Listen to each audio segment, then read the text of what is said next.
En el apogeo de su poder, la mayor amenaza para Julio César no vino de un senado rival o un ejército enemigo, sino de los corazones de sus propios hombres.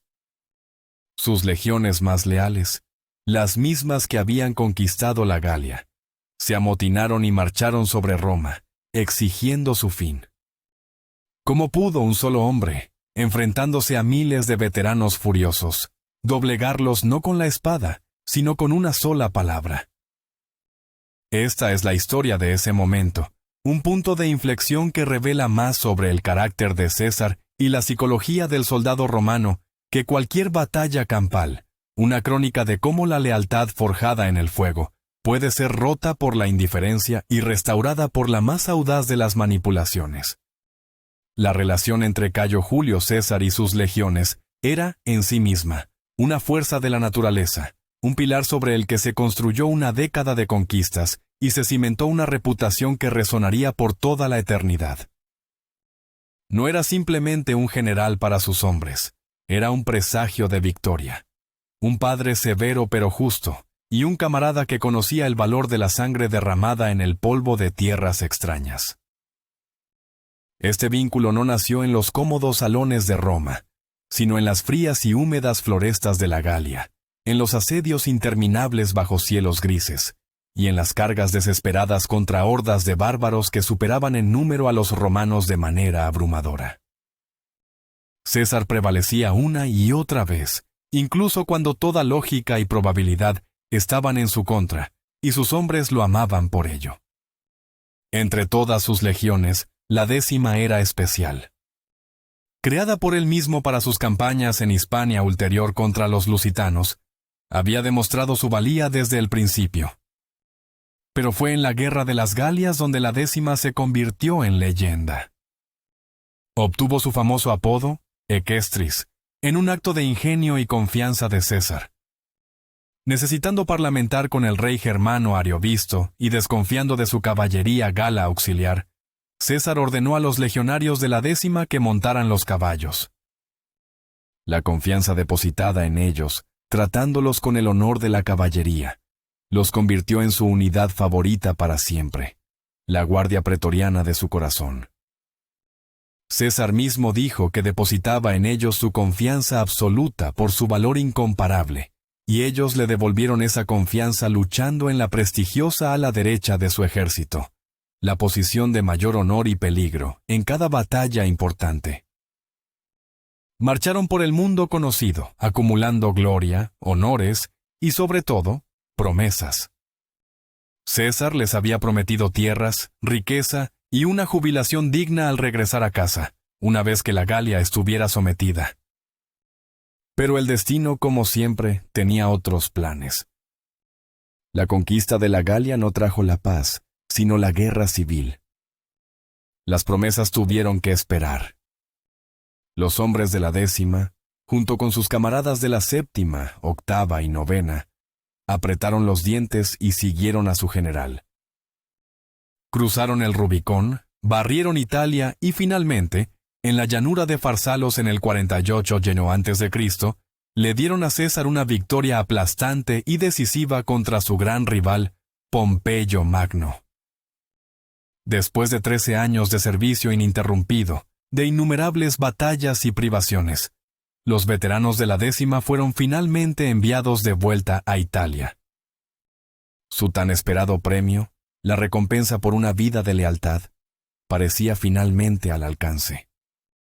Mientras tanto, César, en la cúspide de su poder, partió hacia Egipto, persiguiendo los últimos restos de Pompeyo.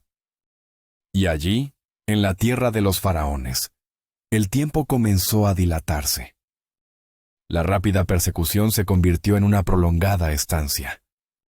César se vio envuelto en la guerra civil egipcia, un conflicto dinástico que no era el suyo, y quedó atrapado en los encantos de su reina, Cleopatra. El historiador Suetonio escribiría más tarde que César festejaba con ella hasta el amanecer, navegando por el Nilo en su barcaza real, adentrándose tanto en Egipto que casi habría llegado a Etiopía, si sus propios soldados, hastiados, no hubieran amenazado con amotinarse allí mismo. Mientras César se perdía en los lujos y las intrigas de Alejandría, en Italia, el silencio se hacía ensordecedor. Los meses pasaban sin noticias claras de su general, sin órdenes, y lo más importante, sin el dinero y las tierras prometidas. Los campamentos de veteranos en Campania, llenos de hombres curtidos y ociosos, se convirtieron en un hervidero de descontento.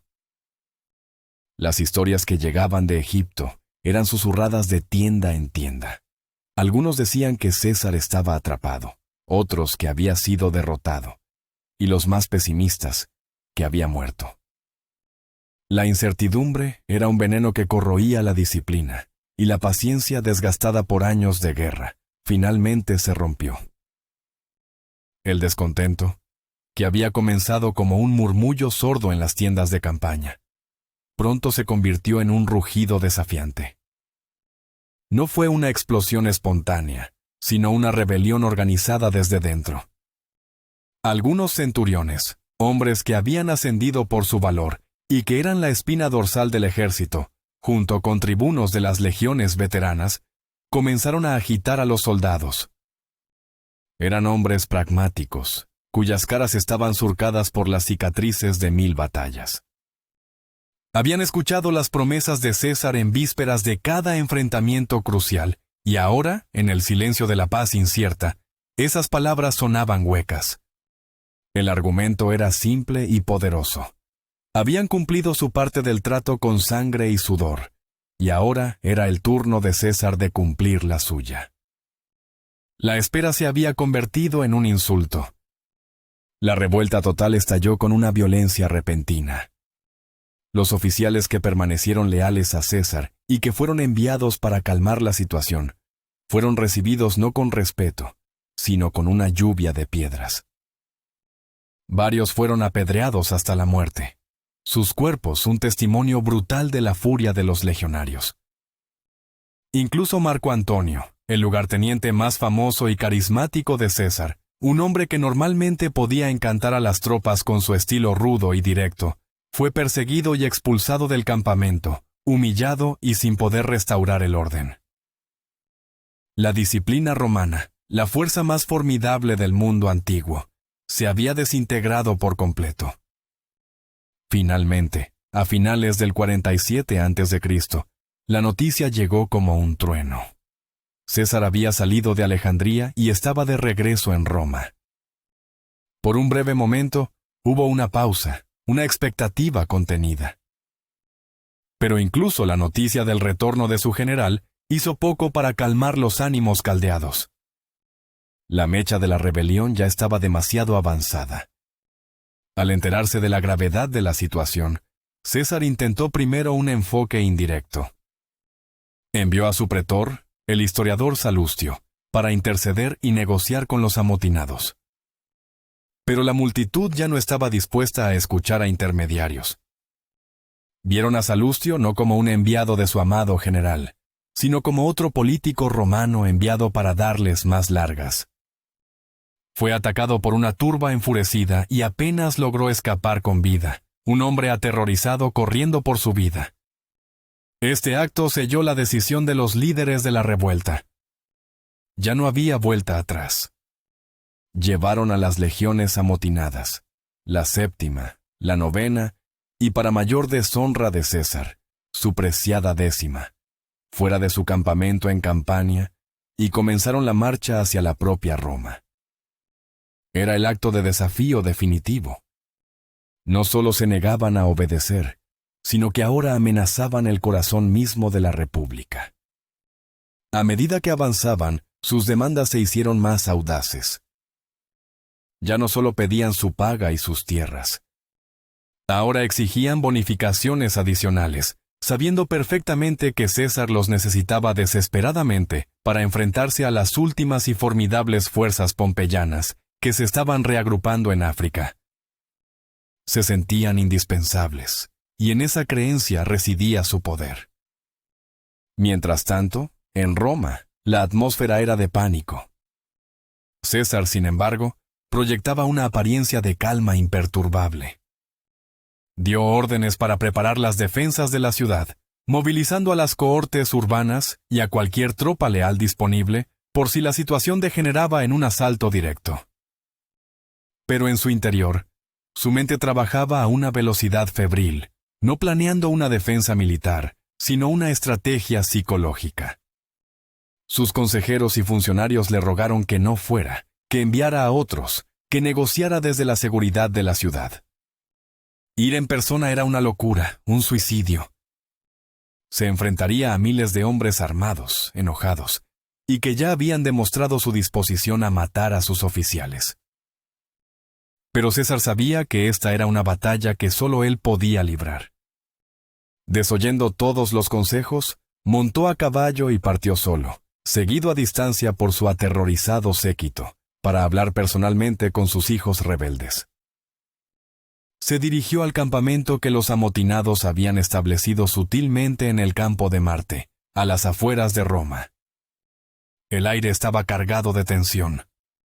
La visión de su general llegando solo, sin escolta, sin estandartes, provocó una oleada de confusión entre los soldados. Una vez dentro de los límites del campamento improvisado, César no se dirigió a ninguna tienda en particular. No buscó a los líderes de la revuelta. En cambio, se dirigió directamente a la plataforma elevada, el tribunal desde el cual tradicionalmente un general se dirigía a sus tropas. Subió los escalones con una deliberada falta de prisa, y una vez en la cima, simplemente esperó. No dijo nada. Su silencio era más poderoso que cualquier grito. La noticia de su llegada se extendió como la pólvora por el campamento. El César está aquí, el general está en el tribunal. La llamada corrió de boca en boca, y pronto, una enorme masa de soldados rebeldes comenzó a congregarse frente a la plataforma. Eran una multitud inquieta, sus rostros una mezcla de desafío, curiosidad y un rastro de la antigua reverencia que sentían por él. César los dejó reunirse, observando a la multitud con una mirada tranquila y penetrante. Había una calma en él que era profundamente desconcertante para los hombres que esperaban ver ira, miedo o súplica. Finalmente, cuando el murmullo se convirtió en un silencio expectante, habló. Su voz, tranquila y clara, resonó en el aire tenso, la misma voz que los había llevado a la victoria tantas veces. Les preguntó, con una calma casi clínica, cuáles eran sus quejas, qué era lo que deseaban. Animados por su aparente disposición a escuchar, y quizás malinterpretando su calma como debilidad, los portavoces de los soldados dieron un paso al frente. Respondieron con una larga y detallada letanía de sus logros y sacrificios. Hablaron de las campañas en la Galia, de los inviernos helados, de las marchas forzadas, de los asedios sangrientos. Recordaron la batalla de Alesia, la campaña de Hispania, y la culminación en Farsalos. Hablaron de las promesas de tierras y riquezas que se habían hecho y que habían quedado sin respuesta durante años. Era un discurso ensayado, lleno de justa indignación. Y al final de su larga lista de agravios, llegaron a su demanda final, su movimiento calculado, la jugada que creían que pondría a César de rodillas. Exigieron que todos ellos, hasta el último hombre, fueran licenciados honorablemente de su servicio de inmediato. Era un órdago. Sabían que César no podía permitirse perder a sus legiones veteranas, el núcleo de su poder militar. Su demanda era una forma de obligarlo a negociar, a ofrecerles aún más concesiones para que se quedaran. Se quedaron en silencio, esperando su respuesta, seguros de su posición de fuerza. Lo que sucedió a continuación los dejó completamente paralizados. César no discutió. No negoció. No suplicó. Sin que ellos pudieran imaginarlo, los miró fijamente, y con la misma voz tranquila, respondió que su petición era justa y que estaba concedida. «Estáis todos licenciados», dijo. Y luego añadió el golpe maestro, la puñalada psicológica que lo cambiaría todo.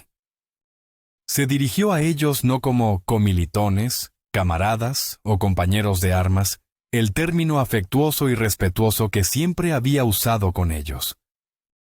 En su lugar, usó una sola palabra, fría, distante y formal. Quirites.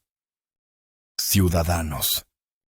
Con esa única palabra, César rompió el vínculo sagrado que los unía. Ya no eran sus soldados. Eran simplemente civiles, una multitud anónima de ciudadanos romanos. Les dijo que sus recompensas prometidas serían pagadas en su totalidad, tal como había prometido, una vez que él hubiera ganado la guerra con otros soldados. Habiendo dicho esto, se dio la vuelta bruscamente, como si el asunto estuviera zanjado, y se dispuso a bajar de la plataforma para abandonar el campamento y continuar su trabajo, un trabajo que ahora haría sin ellos. El efecto de esta táctica fue instantáneo y devastador.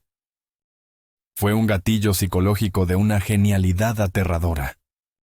Durante un largo momento, un silencio atónito se apoderó de la multitud. La palabra Quirites resonaba en sus oídos, no como un título de honor, sino como una marca de vergüenza, como un despido. César les había dado exactamente lo que habían exigido, todo lo que decían querer. Pero al hacerlo, se había llevado lo único que él sabía que realmente necesitaban: su orgullo, su identidad, su sentido de pertenencia a la fuerza de combate más grande del mundo, bajo el mando del general más grande del mundo. Eran los veteranos de César, una insignia de honor que valía más que cualquier pedazo de tierra o bolsa de oro. Y ahora no eran nada. La situación se invirtió por completo en un instante. El silencio atónito se rompió, no con gritos de victoria, sino con gemidos de horror. La comprensión de lo que habían perdido los golpeó con la fuerza de un ariete. El desafío se desvaneció de sus rostros, reemplazado por una expresión de pánico y desesperación. De repente, los hombres que momentos antes estaban dispuestos a matar por sus demandas, ahora comenzaron a clamar por el perdón.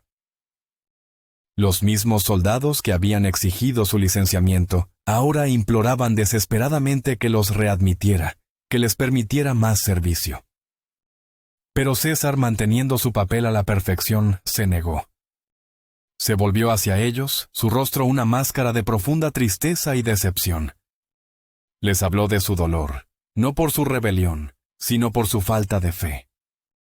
¿Cómo podían haber dudado de él, su general, después de todo lo que habían pasado juntos? ¿Cómo podían no haber confiado en su capacidad para cumplir sus promesas? Cada palabra era como un latigazo en sus conciencias. La culpa y la vergüenza los barrieron. Pronto, los soldados veteranos, hombres endurecidos por la guerra que rara vez mostraban emoción, fueron llevados a una histeria masiva.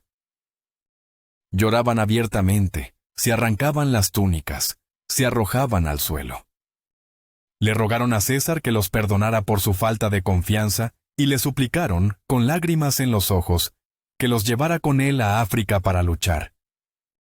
La presión emocional se volvió abrumadora. Finalmente, después de un largo y calculado silencio, César pareció ceder un poco. Anunció que reconsideraría su decisión, que los llevaría a todos a la campaña africana. Un suspiro colectivo de alivio recorrió a la multitud.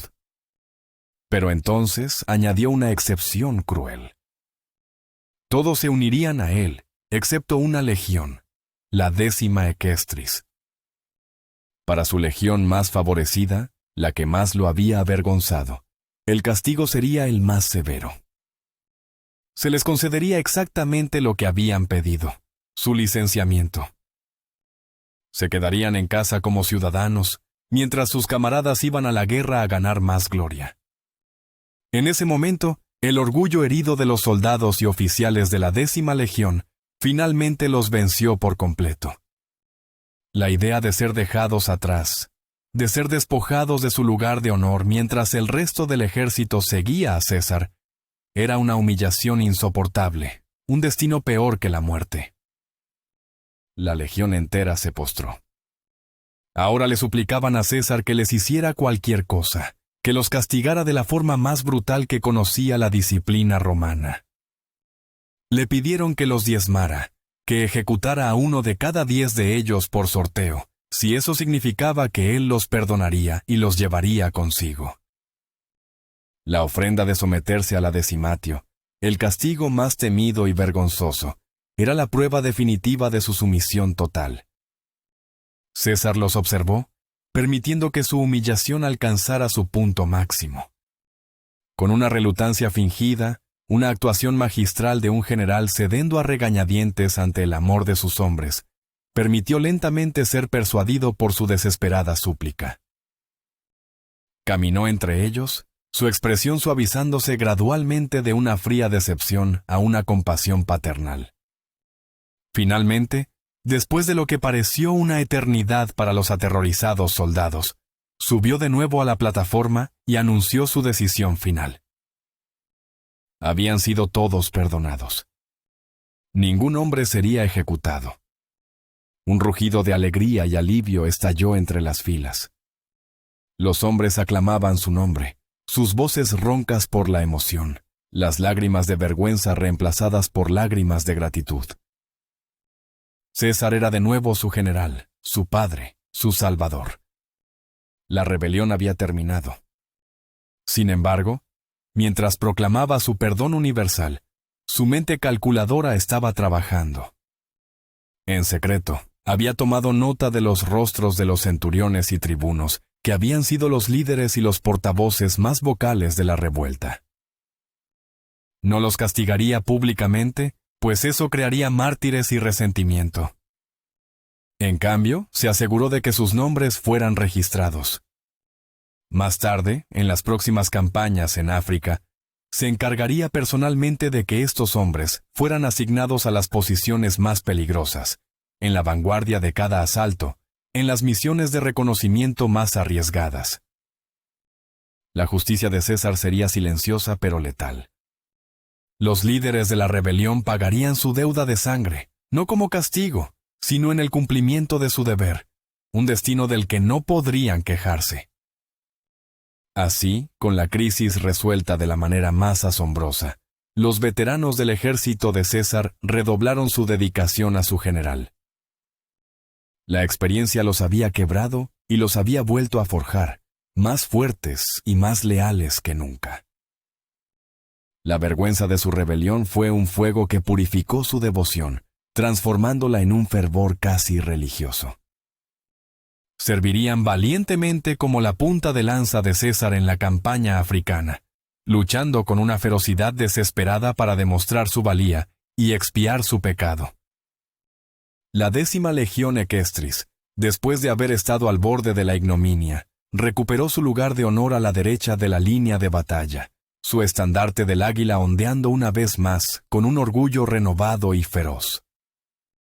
La historia de esta rebelión y su extraordinaria resolución se convirtió en una leyenda dentro del propio ejército romano, un cuento con moraleja sobre la insensatez de dudar de la palabra de César y un testimonio de la profundidad de su genio. No era solo un genio en el campo de batalla, capaz de diseñar estrategias complejas y audaces maniobras tácticas. Su verdadero dominio residía en su comprensión del alma humana, de las corrientes ocultas de orgullo, miedo, lealtad y vergüenza que mueven a los hombres. Sabía que para un soldado romano veterano, ser llamado ciudadano en el momento equivocado era un insulto más profundo que cualquier castigo físico. Historias como esta, transmitidas de legionario a legionario en las largas noches de vigilia alrededor de las fogatas del campamento, son las que destacan los lazos increíblemente fuertes que se formaban entre los grandes generales de la República tardía y sus soldados. Este vínculo, personal y profundo, era más que simple disciplina militar. Era la verdadera fuente de poder en una era de agitación política. Los soldados no luchaban por un senado abstracto y distante en Roma. Luchaban por el hombre que los lideraba en persona, que compartía sus privaciones, que conocía sus nombres y que los llevaba a la victoria y al botín. Este sistema creó figuras de un poder inmenso, hombres como Mario, Sila, Pompeyo, y por encima de todos, Cayo Julio César.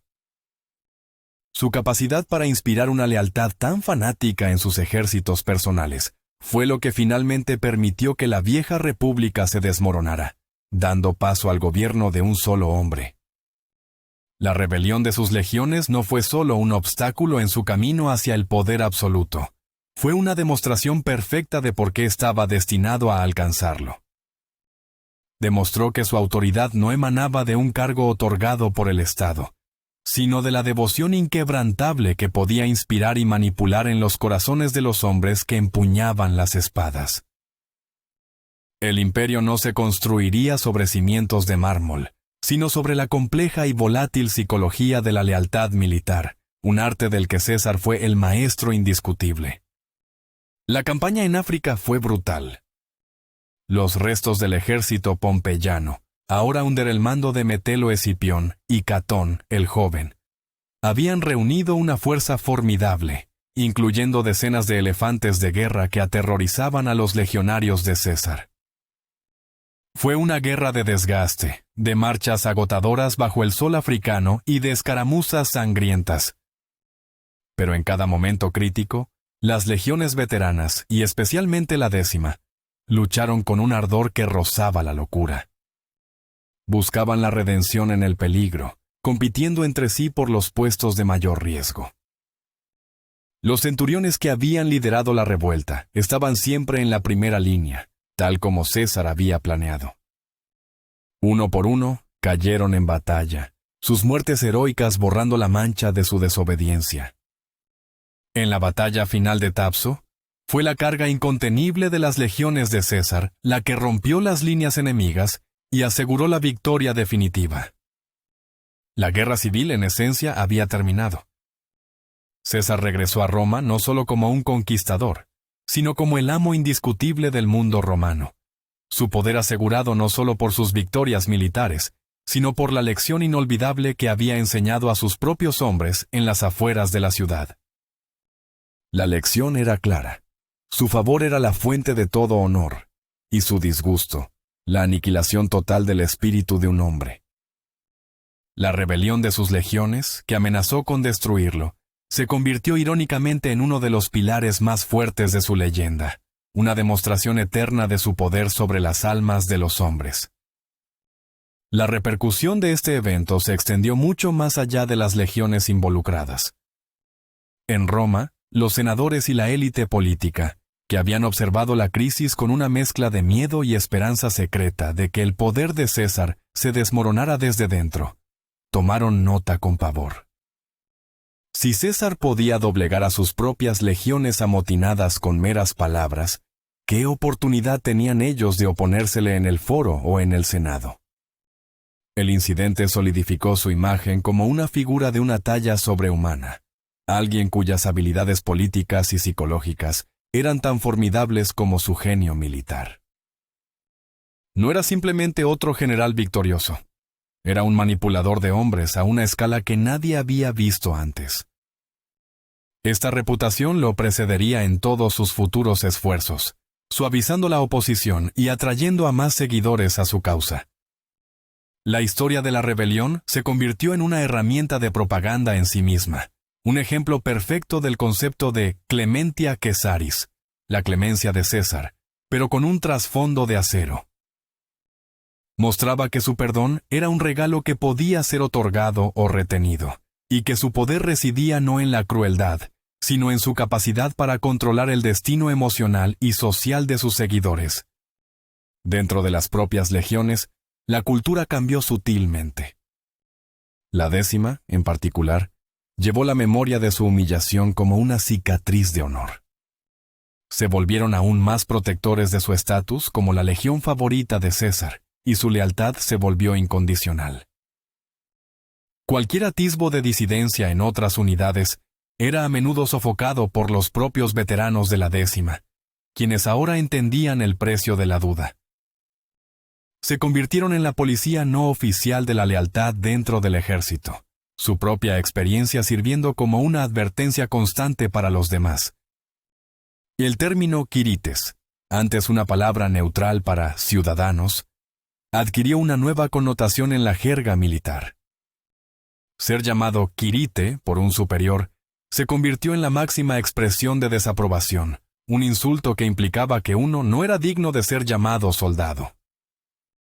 César había logrado no solo sofocar una rebelión, sino también reescribir el léxico emocional de su ejército, insertando un nuevo mecanismo de control directamente en su lenguaje. Años más tarde, cuando César yacía asesinado en los idus de marzo, fueron estos mismos veteranos, ahora asentados en tierras por toda Italia, quienes formaron el núcleo del apoyo para su heredero, el joven Octavio. Su lealtad a César se transfirió póstumamente a su nombre y a su linaje. La memoria del general que los había avergonzado y perdonado, que los había despojado de su orgullo solo para restaurárselo con creces, era más fuerte que la muerte misma. La historia de la rebelión en el campo de Marte no fue por tanto el final de un capítulo, sino el prólogo de otro. Fue la demostración final del poder personal que definiría la transición de la república al imperio, un poder forjado no en la ley o la tradición, sino en la compleja y a menudo brutal alquimia de la psicología humana.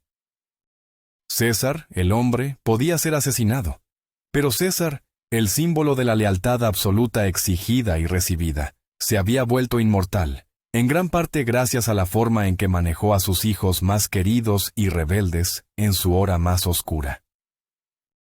La rebelión, que casi lo destruye, terminó por cimentar su divinidad a los ojos de los hombres que decidirían el futuro de Roma.